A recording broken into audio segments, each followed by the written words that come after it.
मंगल भवनया मंगलहारी द्रिबाहु सुदशरथ अजिरे बिहारी।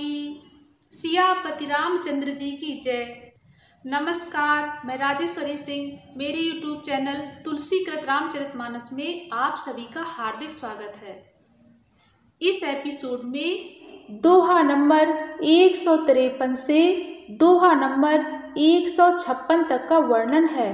फिर भयउ नृप फिर दुहाई देश, प्रजा पालयति वेद विधि कतहु नहीं अखिलेश। मंगल भवनया मंगलहारी द्रिबाहु सुदशरथ अजिरे बिहारी। तुलसीदास जी कहते हैं, जब प्रताप भानु राजा हुआ, देश में उसकी दुहाई फिर गई। वह वेद में बताई हुई विधि के अनुसार उत्तम रीति से प्रजा का पालन करने लगा। उसके राज्य में पाप का कहीं लेश भी नहीं रह गया। नृपहितकारक सचिव सयाना, नाम धर्म रुचि शुक्र समाना। सचिव समान बंधु बलबीरा, आप प्रताप पुंजिर निधीरा। तुलसीदास जी कहते हैं, राजा का हित करने वाला और शुक्राचार्य के समान बुद्धिमान धर्म रुचि नामक उसका मंत्री था। इस प्रकार बुद्धिमान मंत्री और बलवान तथा वीर भाई के साथ ही स्वयं राजा भी बड़ा प्रतापी और रणधीर था। सेन संग चतुरंग अपारा, अमित सुभट सब समर जुझारा। सेन बिलो की राउ हर्षाना, अरु बाजे गहे गहे निशाना। तुलसीदास जी कहते हैं, साथ में अपार चतुरंगणी सेना थी, जिसमें असंख्य योद्धा थे, जो सब के सब रण में जूझ मरने वाले थे। अपनी सेना को देखकर राजा बहुत प्रसन्न हुआ और घमाघम नगाड़े बजने लगे। विजय हेतु कटकई बनाई, सुदिन साधि नृप चले बजाई। जहाँ तहाँ परी अनेक लड़ाई, जीते सकल भूपे बरियाई। तुलसीदास जी कहते हैं, दिग्विजय के लिए सेना सजाकर वह राजा शुभ दिन अर्थात मुहूर्त साधकर और डंका बजाकर चला। जहाँ तहाँ बहुत सी लड़ाइयाँ हुई, उसने सब राजाओं को बलपूर्वक जीत लिया। सप्तदीप भुज बल बस कीन्हे, लय लय दंड छाड़ी नृप दीन्हे। सकल अवनि मंडल तेहि काला, एक प्रताप भानु महिपाला। तुलसीदास जी कहते हैं, अपनी भुजाओं के बल से उसने सातों द्वीपों अर्थात भूमि खंडों को वश में कर लिया और राजाओं से दंड अर्थात कर ले लेकर उन्हें छोड़ दिया। संपूर्ण पृथ्वी मंडल का उस समय प्रताप भानु ही एकमात्र चक्रवर्ती राजा था।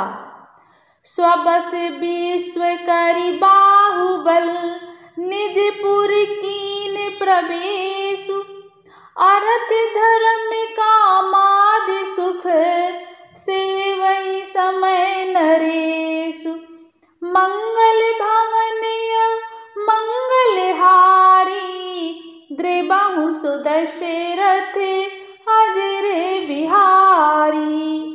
तुलसीदास जी कहते हैं, संसार भर को अपनी भुजाओं के बस से वश में करके राजा ने अपने नगर में प्रवेश किया।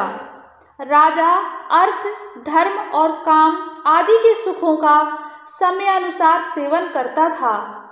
भूप प्रताप भानु बल पाई, कामधेनु भय भूमि सुहाई।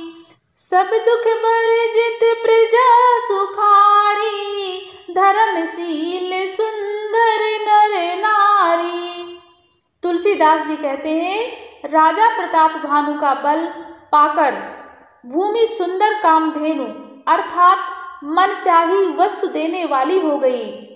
उनके राज्य में प्रजा सब प्रकार के दुखों से रहित और सुखी थी और सभी स्त्री पुरुष सुंदर और धर्मात्मा थे।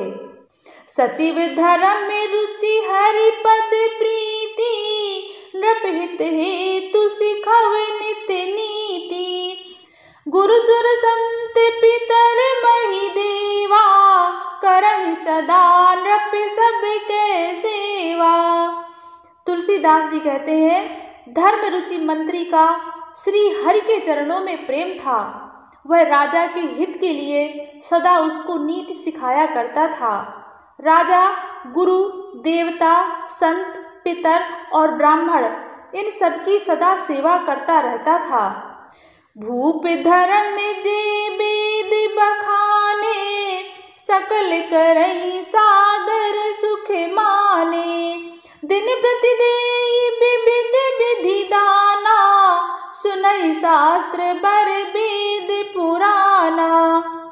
तुलसीदास जी कहते हैं वेदों में राजाओं के जो धर्म बताए गए हैं, राजा सदा आदर पूर्वक और सुख मानकर उन सब का पालन करता था। प्रतिदिन अनेक प्रकार के दान देता और उत्तम शास्त्र वेद और पुराण सुनता था। नाना बापी कूप तड़ागा, सुमन बाटिका सुंदर बागा। विप्र भवन सुर भवन सुहाए, सब तीर्थन विचित्र बनाए। तुलसीदास जी कहते हैं उसने बहुत सी बावलियाँ, कुएं, तालाब, फुलवाड़ियाँ, सुंदर बगीचे, ब्राह्मणों के लिए घर और देवताओं के सुंदर विचित्र मंदिर सब तीर्थों में बनवाए। जहाँ लगी कहे पुराण श्रुति, एक एक सब जाग। 12 सहस्र सहस्र नृप, किए सहित अनुराग। मंगल भवन मंगलहारी, द्रिबाहु सुदशरथ अजरे बिहारी। तुलसीदास जी कहते हैं वेद और पुराणों में जितने प्रकार के यज्ञ कहे गए हैं, राजा ने एक एक करके उन सब यज्ञों को प्रेम सहित हजार हजार बार किया। हृदय न कछु फल अनुसंधाना, भूप विवेकी परम सुजाना। करई जे धर्म कर्म मन बानी, वासुदेव अर्पित नृप ज्ञानी। तुलसीदास जी कहते हैं राजा के हृदय में किसी फल की टोह अर्थात कामना ना थी। राजा बड़ा ही बुद्धिमान और ज्ञानी था। वह ज्ञानी राजा कर्म मन और वाणी से कुछ भी धर्म करता था, सब भगवान वासुदेव को अर्पित करके करता था। चढ़ी बरबाज बारी के राजा, मृगया कर सब साज समाजा। विंध्याचल गंभीर बन गयऊ, मृग पुनीत बहु मारत भयऊ। तुलसीदास जी कहते हैं एक बार वह राजा एक अच्छे घोड़े पर सवार होकर शिकार का सब सामान सजाकर विंध्याचल के घने जंगल में गया और वहां उसने बहुत से उत्तम उत्तम हिरण मारे। फिरत विपिन नृप दीखे बराहु, जनु बन दुर उससे ग्रसिराहु। बड़े बिदु नहीं समात मुख माही, मनहु क्रोध बसी उगलित नाही। तुलसीदास जी कहते हैं राजा ने वन में फिरते हुए एक सुअर को देखा। दांतों के कारण वह ऐसा दिख पड़ता था मानो चंद्रमा को ग्रसकर अर्थात मुंह में पड़कर राहु वन में आ छिपा हो। चंद्रमा बड़ा होने से उसके मुंह में समाता नहीं है और मानो क्रोधवश वह भी उसे उगलता नहीं है। कोल कराल दसन छवि गाई, तनु विशाल पीवर अधिकाई। गुरगुराते हैं आरव पाए, चकित बिलोकत कान उठाए। तुलसीदास जी कहते हैं, यह तो सुअर के भयानक दांतों की शोभा कही गई। इधर उसका शरीर भी बहुत विशाल और मोटा था। घोड़े की आहट पाकर वह घुरघुराता हुआ कान उठाए चौकन्ना होकर देख रहा था। नील महीधर शिखर सम, देखी विशाल बराहु। चपर चलऊ है सटुक नृप, हाँ कि न होई निबाहु। मंगल भवन मंगलहारी, द्रिबाहु सुदशरथ अजर बिहारी। आगे की राम कथा सुनने के लिए कृपया मेरे चैनल तुलसीकृत रामचरितमानस को जरूर सब्सक्राइब करें। धन्यवाद। सियापति रामचंद्र जी की जय।